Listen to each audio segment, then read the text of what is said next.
Antara buat bisnes dengan main saham, mana yang lebih mudah? Untuk saya, main saham. Main saham ni, you just pick a company, selepas you pilih saham yang ada potensi tinggi, you boleh make money. Dan kita boleh jual beli saham melalui broker. Itu senang. Business, you kena siapkan bahan mentah, you kena marketing, you kena jaga staff, macam-macam lah. Okay, tapi kenapa you masih buat bisnes? Soalan bagus. Sebab saham ini, okay, just want to tell everyone lah, okay. So dulu semasa saya junior analyst, saya masih ingat saya pergi ke AGM. Saya selalu tengok orang tua-tua. Dia orang selalu akan berpusu-pusu pergi AGM. AGM ini adalah meeting untuk syarikat-syarikat besar. Dia orang akan buat syarikat-syarikat besar, dia orang ada meeting. So saya selalu tengok orang tua. So saya tanya bos saya, bos, kenapa? Siapa orang ni? Setiap AGM saya akan jumpa muka sama.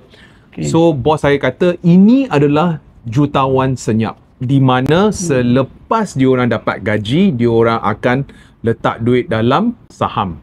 Dan saham ini akan bayar dividen. Dividen mungkin setiap tahun, right? So kenapa saya buat bisnes walaupun saham lebih mudah daripada bisnes? Sebab dividen ini akan dibayar setahun sekali. ASB pun akan dibayar setahun sekali. Tabung haji pun akan dibayar setahun sekali. Okay. Untuk make money dengan saham pun kita kena tunggu 6, 7, 8 bulan. So dia punya tempoh matang tu agak lama.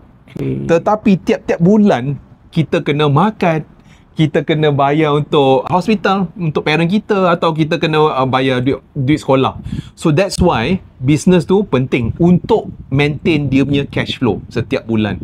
Tapi saham itu untuk jangka masa panjang lah. Kalau andaikan emas, kita beli emas awal tahun ini, sekarang ini kalau kita jual emas, kita boleh 2 kali gandakan duit kita. So kita beli emas untuk RM1,000, kita jual untuk RM2,000.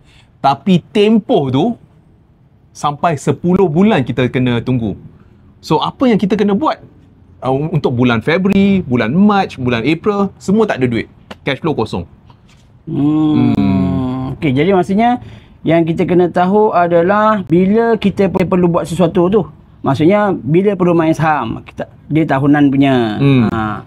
Bila perlu buat bisnes, dia yang harian punya dan sebagainya lah. Betul. So kita tahu game tu lah. Betul.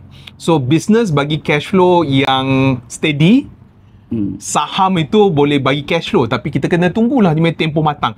Jadi tak ada masalah lah kalau saya nak main saham saja, terpulang lah. Boleh. So that's why antara pesanan ramai orang lah, untuk make money